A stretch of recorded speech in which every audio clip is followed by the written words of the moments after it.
एक गांव में एक किसान का नदी के तट पर खेत था। उस खेत में एक आम का और एक नीम का पेड़ उगा।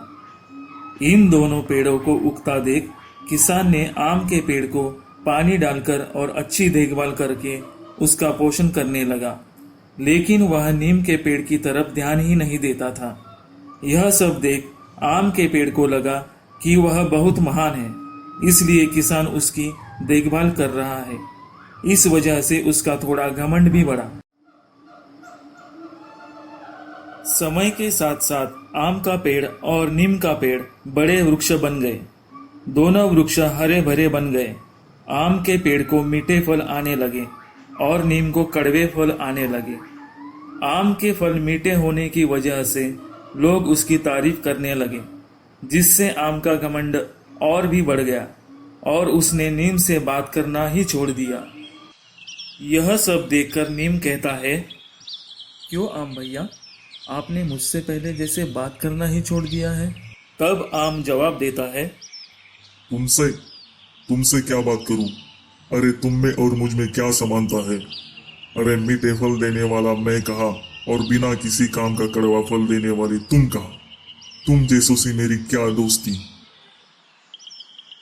तब नीम कहता है, देखो आम भाई, तुम्हारा फल मीठे होने का गर्व मत करो। बाजार में मेरे बीज की भी बहुत मांग है और तुम्हारे जैसे घमंडी से दोस्ती करने की मुझे भी जरूरत नहीं है। इस तरह रोज रोज इन दोनों की बातें सुनकर इन दोनों के बीच रहा पपीता का पेड़ कहने लगा, अरे भाई, अब बस भी करो।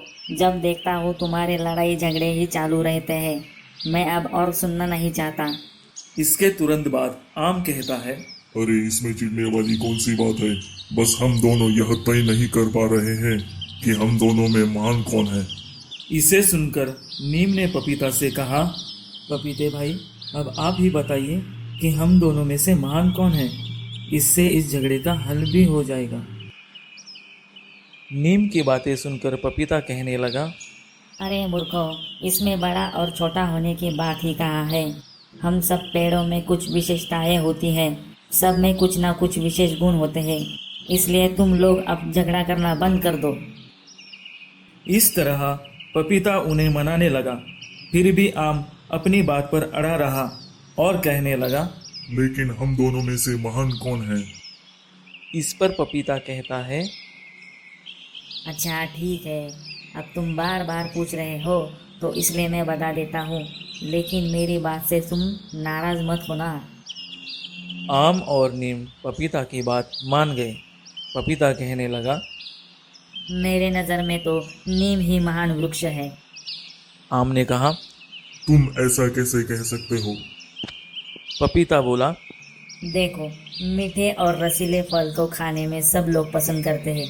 खाने वाले को तुम स्वाद और तृप्तता दे सकते हो, लेकिन नीम के फल खाने में कड़वे लगते हैं, परंतु उसके बीज औषधि युक्त होते हैं, जिससे लोगों की कई सारी बीमारियां दूर होने में मदद होती हैं। इसलिए ऐसे अच्छे गुणों से युक्त नीम को ही मैं महान वृक्ष मानता हूँ। ऐसा कहकर पपीता ने अपनी राय बताई। इसके तुरंत बाद आम ने कहा, अरे मुझे सब पता है, तुम मुझसे नफरत करते हो, इसलिए तुम नीम को महान बना रहे हो, इसलिए मैं तुम्हारी बात को नहीं मानूंगा। समय बीतता गया। कुछ साल बाद आम के पेड़ को कीट लग गए। आम को लगे कीट को किसान ने देखा। किसान ने तुरंत नीचे पड़े हुए नीम के बीज को पीसकर आम के जड़ों में लगा दिया, जिससे आम को लगे कीट दूर होकर कुछ ही दिनों में वह फिर से हरा भरा हो गया। तब आम की आंखें खुल गई। पपीते के कहने के अनुसार मिठास देने में महानता नहीं, बल्कि स्वास्थ्य दिलाने में महानता है। इस बात को समझकर आम ने फिर पहले जैसे नीम के साथ अपनी दोस्ती निभाई।